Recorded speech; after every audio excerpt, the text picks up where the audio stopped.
Awesome class. Today we are going to discuss inner product. Inner product topic जो है वो आज हम डिस्कस करने जा रहे हैं. सबसे पहले डेफिनेशन देख लेते हैं. इनर प्रोडक्ट के लिए हम लोगों ने सबसे पहले कहा कि हमारे पास एक वेक्टर स्पेस है V. सही. प्रैक्टिकल एग्जांपल के तौर पे हम लोगों के पास ये वेक्टर स्पेस है M2 क्रॉस 2, मतलब मैट्रिक्स ऑफ 2 रोज और 2 कॉलम्स. ठीक, ये मेरे पास एक वेक्टर स्पेस है. नेक्स्ट चीज़ उन लोगों ने हमें कहा हुआ है डेफिनेशन में कि दो एलिमेंट्स U और V जो हैं वो वेक्टर स्पेस से बिलोंग करते हैं. सही, क्योंकि इस वक्त हमारा वेक्टर स्पेस M2 क्रॉस 2 है, तो जो U और V जो हैं वो कुछ इस शेप के होंगे. ठीक, ओके जी. सो इनर प्रोडक्ट अब क्या है, अगर मेरे पास कोई वेक्टर स्पेस है और उसके दो एलिमेंट्स हैं U और V. ठीक, तो इनर प्रोडक्ट के लिए हम लोगों ने कहा है कि कोई ऐसा फंक्शन जो U और V से जनरेट करेगा वो इनर प्रोडक्ट कहलाएगा. ऐसा फंक्शन जो U V से जनरेट करेगा वो इनर प्रोडक्ट कहलाएगा उस वक्त अगर वो इन 4 प्रॉपर्टीज़ को फुलफिल करेगा.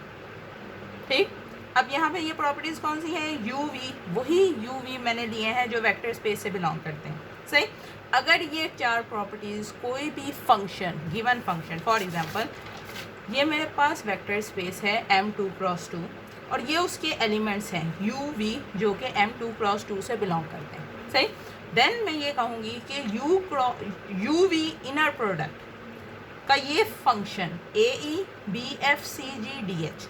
सही, ये फंक्शन इनर प्रोडक्ट तब कहलाएगा अगर वो इन 4 प्रॉपर्टीज़ को फुलफिल करे. ठीक, अगर मुझे कोई भी क्वेश्चन दिया जाता है और इस तरह से कोई फंक्शन दिया जाता है तो मैंने सीधे सीधे जो है ये 4 प्रॉपर्टीज़ चेक करनी है. अगर ये चारों प्रॉपर्टीज़ सेटिस्फाई हो रही हैं तो इसका मतलब कि ये इनर प्रोडक्ट है, अदरवाइज़ नहीं है. ठीक, अब यही चारों प्रॉपर्टीज़ जो हैं, अगर बड़ी बड़ी प्रॉपर्टीज़ को देखें तो फर्स्ट वन प्रॉपर्टी के बारे में हम लोगों को कहा गया हुआ है कि जो inner product definitely greater than equal to 0 होगा, और 0 वो उस वक्त होगा जब उसमें इस्तेमाल होने वाला एलिमेंट 0 के बराबर होगा, अदरवाइज वो ग्रेटर देन 0 होगा. ठीक, नेक्स्ट प्रॉपर्टी हमारे पास UV VU, मतलब इनर प्रोडक्ट में ऑर्डर मैटर नहीं करता. सही, पहले U लिखा जाए या पहले V लिखा जाए, डजंट मैटर. तीसरी प्रॉपर्टी है हमारे पास स्केलर मल्टीप्लिकेशन. बेसिकली मेरे पास A कोई स्केलर है और मैं उसको पहले एलिमेंट्स के साथ मल्टीप्लाई कर दूँ. सही, इनर प्रॉपर्टी मुझे ये कहती है कि अगर इनर प्रोडक्ट ये कहते हैं कि अगर स्केलर U से मल्टीप्लाई हो रहा है तो वो इनर प्रॉपर्टी से बाहर निकाला जा सकता है. ये किस तरह से होगा अभी हम ये एग्जांपल में डिस्कस करेंगे. ठीक, और लास्ट हमारे पास है कि अगर U V W एक के टर्म में दो मुख्तलिफ एलिमेंट्स अगर सम हो रहे हैं तो वो सम करके लिखो या अलहदा करके लिखो, डजंट मैटर. ठीक, इन प्रॉपर्टीज़ को बारी बारी डिस्कस करते हैं. इस क्वेश्चन के लिए मेरे पास इस वक्त वेक्टर स्पेस है M2 क्रॉस 2 की. ठीक, क्योंकि U और V उससे बिलोंग करते हैं तो उनका ऑर्डर भी 2 क्रॉस 2 है. ठीक, यहाँ पे A B C D कोई आर्बिट्रेरी नंबर्स हैं, डेफिनेट नहीं है. ठीक, अब मैंने ये प्रूव करना है कि ये डेफिनेशन, ये फंक्शन जो है वो इनर प्रोडक्ट बना रहा है. ठीक, अगर मैं इस फंक्शन पे थोड़ा सा नोट करूँ तो इसमें पहले एलिमेंट्स U से बिलोंग करता है और दूसरा एलिमेंट V से बिलोंग करता है. सिमिलरली दूसरी टर्म में तीसरी, चौथी. ठीक, तो इसकी कम्बिनेशन इस तरह से लिखी हुई है कि एक U का, एक V का, एक U का एलिमेंट, एक V का एलिमेंट. ठीक, ओके जी. मैंने अब इस डेफिनेशन के लिए इनर प्रोडक्ट की वो 4 प्रॉपर्टीज़ जो हैं वो डिस्कस कर ली. ठीक, ओके जी. सबसे पहले हम लोग आसान वाली, रेलेवेंट, इजी वाली प्रॉपर्टी यूज़ करते हैं जो सेकंड वन वाली थी, जिसमें ऑर्डर हमने चेंज करना है. ठीक, मेरे पास ये डेफिनेशन थी जो अभी गिवन थी U V की, AE BF CG DH. ठीक, क्योंकि ये जस्ट मल्टीप्लिकेशन है, अगर मैं A E की जगह आपस में इंटरचेंज कर देती हूँ तो कोई फ़र्क नहीं पड़ता, मल्टीप्लिकेशन पे कोई फ़र्क नहीं पड़ने वाला. ठीक, लेकिन पहले जब हम लोगों ने डेफिनेशन देखी थी तो जो पहला एलिमेंट यहाँ लिखा हुआ था उसी के एलिमेंट्स जो थे वो पहले लिखे जा रहे थे. अब अगर E पहले लिखा गया है तो E किससे बिलोंग करता था हमारे पास? V से. सो इस हिसाब से हम लोगों ने नीचे यहाँ पे V पहले लिख दिया और U बाद में लिख दिया. सही, मतलब अगर मैं AE और ई ए आपस में इंटरचेंज कर देती हूँ, तब भी लेफ्ट हैंड साइड और राइट हैंड साइड इक्वल रहेगी, कोई फ़र्क नहीं पड़ेगा। सही। ओके जी, अब थर्ड वन प्रॉपर्टी इस्तेमाल करते हैं। थर्ड प्रॉपर्टी जो यहाँ पे मैंने लिखी हुई थी, यहाँ पे मैंने ए स्केलर इस्तेमाल किया हुआ था, यहाँ पे ए इसलिए इस्तेमाल नहीं करी क्योंकि वो ऑलरेडी यू से बिलोंग कर रहे हैं। ठीक, सो उसके लिए कन्फ्यूजन दूर करने के लिए मैंने यहाँ पे कोई के का एलिमेंट इस्तेमाल कर लिया। सही। अब यहाँ पे यू जो था हम लोगों के पास basically A B C D के बराबर था। ठीक, अब अगर के यू की बात करें तो के यू का क्या मतलब है कि के जो है वो यू के हर एलिमेंट के साथ मल्टीप्लाई होगा और कुछ इस तरह की शेप लिखी जाएगी। सही। अब इनर प्रोडक्ट की डेफिनेशन, इस डेफिनेशन के हिसाब से इसको अगर लिखूं तो ये हमारे पास लिखा जाएगा के ए ई सिमिलरली के बी सिमिलरली सो ऑन। सही। अब क्योंकि के जो है वो हर एडिशन के टर्म में मौजूद है, मैं के कॉमन ले सकती हूँ। सही। और के कॉमन लेके जो ब्रैकेट में वैल्यू बच रही है वो एग्जैक्टली इनर प्रोडक्ट की डेफिनेशन के बराबर है। सही। सो हमारे पास सेकंड प्रॉपर्टी जो है वो भी प्रूव हो गई है, सॉरी थर्ड प्रूव हो गई है। टेक्निकली अभी तक दो की हैं, लेकिन फर्स्ट वाले को अभी हमने इग्नोर किया हुआ है। ठीक। अगर जी अब हम फोर्थ प्रॉपर्टी पे जाते हैं। जो शुरू में हम लोगों को शेप दी हुई थी वो यू और वी की शेप थी, लेकिन अगर मैं चाहूँ तो इसी तरह का एक डब्ल्यू भी बना सकती हूँ जिसमें वही ऑर्डर होगा कि वो मैट्रिक्स होगा 2x2 का, तो ये भी एक मैट्रिक्स है 2x2 का, और उसके आई जे एम एन कोई आर्बिट्रेरी एलिमेंट्स मैंने लिया हुआ है। ठीक, क्योंकि हम लोगों के पास फोर्थ प्रॉपर्टी में यू वी प्लस डब्ल्यू वाली टर्म है, इसलिए मैंने यहाँ वी और डब्ल्यू मेंशन करके दोनों में एडिशन कर दिया। ठीक, अब अगर लिखा जाए तो हम लोगों के पास पहला एलिमेंट यू का होता था, दूसरा एलिमेंट जो था वो इससे लेते थे। ठीक, सो पहला element A as it is. अब क्योंकि वी प्लस डब्ल्यू वाला एलिमेंट है मेरे पास, तो ये लिखा जाएगा E plus I, similarly B F plus G, और इसी तरह से हम लोग क्योंकि ये ब्रैकेट मल्टीप्लिकेशन हो रही है तो एक दफ़ा ए जाके ई से मल्टीप्लाई करेगा और एक दफ़ा आई से मल्टीप्लाई करेगा। ठीक, अब मैंने यहाँ पे बी वाले एलिमेंट्स जो थे ई एफ जी एच वो अलहदा कर लिए हैं और डब्ल्यू वाले एलिमेंट्स अलहदा कर लिए हैं।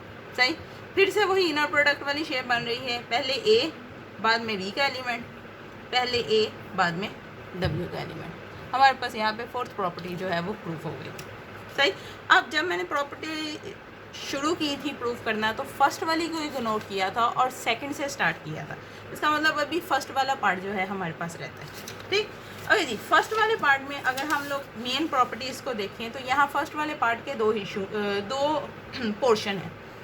पहला कि वो greater than equal to zero होगा अगर दोनों एलिमेंट्स अंदर सेम हों। सही, दूसरा वो ज़ीरो उस वक्त होगा जब u is equal to zero होगा।